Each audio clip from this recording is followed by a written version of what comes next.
दोस्तों कहानी कुछ इस तरह शुरू होती है कि कई दोस्त मुझसे पूछते हैं कि पदीन में समुंदर है वो कैसा दिखता है। तो मैं खुद नहीं गया था, मुझे क्या पता कैसा है।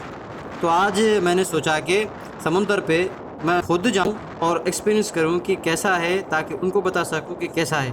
तो इसीलिए आज आए हैं, लेकिन शुरू से शुरू करते हैं। सफ़र की दुआ पढ़ के हम निकले गोलाची की तरफ।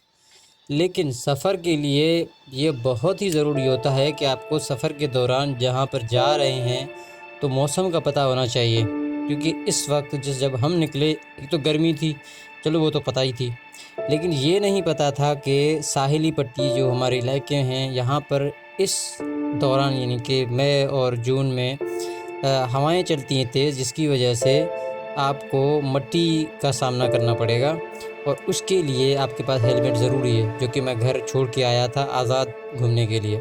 खैर उसने तकलीफ़ तो दी, लेकिन आराम से हम भी जो है वो गोलाची पहुंच गए।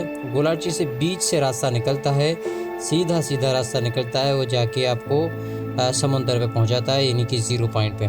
तो हम भी उसी रास्ते को लेके और निकल पड़े।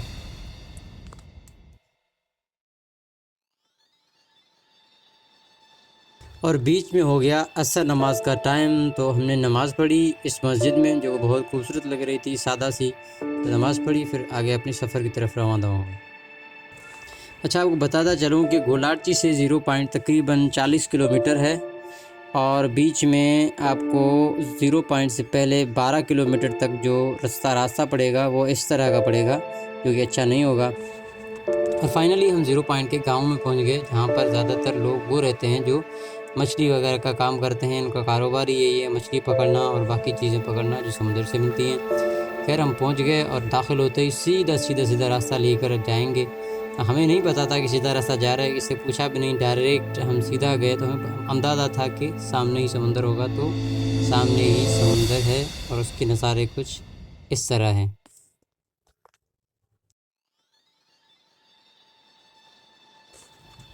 ये बेड़ी वाले चाचा जो है वो समुंदर से वापस आए हैं अभी, और इन्होंने कुछ मछलियाँ वगैरह पकड़ी हैं। अभी अपना सामान जो है निकाल रहे हैं। ये इनकी मछली रही, यानी कि सैंपल के तौर पर है, बाकी अंदर होगी। खैर हो सकता है कभी कभी कम भी लगती है। और आपको बताता चलूँ कि यहाँ पर एक सिस्टम ये है कि पानी 6 घंटे बाद एक लहर आती है, जिसके बाद ये जो है वो उसमें अपनी जो है वो नाव लेके जाते हैं अंदर समुंदर में, फिर वापस वहीं रहते हैं। फिर एक ना जो है वो लहर आती है जो इनको किनारे पे लेके आती है। तो इस तरह ये काम चलता है। सारा दिन पानी मौजूद नहीं होता इस किनारे पे, टाइम ब टाइम होता है। और ये पानी जो है वो बहुत ज़्यादा कड़वा है। समंदर का तो वैसे भी कड़वा होता है, लेकिन यहाँ पर पानी कभी आता है कभी नहीं आता, इसलिए साफ़ भी नहीं है और कलर भी बहुत काला है। तो घूमने के हिसाब से वो अगर आप सोच के आ रहे हैं कि ये कराची वाला समुंदर होगा, तो बिल्कुल भी नहीं है कराची वाला समुंदर। बहुत ज़्यादा फ़र्क है। यहाँ पर सिर्फ मछेरे आते हैं। आप तजुर्बे के लिए, एक्सपीरियंस के लिए, एंजॉयमेंट के लिए यानी कि आ सकते हैं, लेकिन इस तरह नहीं कि कराची का सोच के आइएगा, क्योंकि 6 घंटे पानी होता भी नहीं है, तो आपको मायूसी होगी।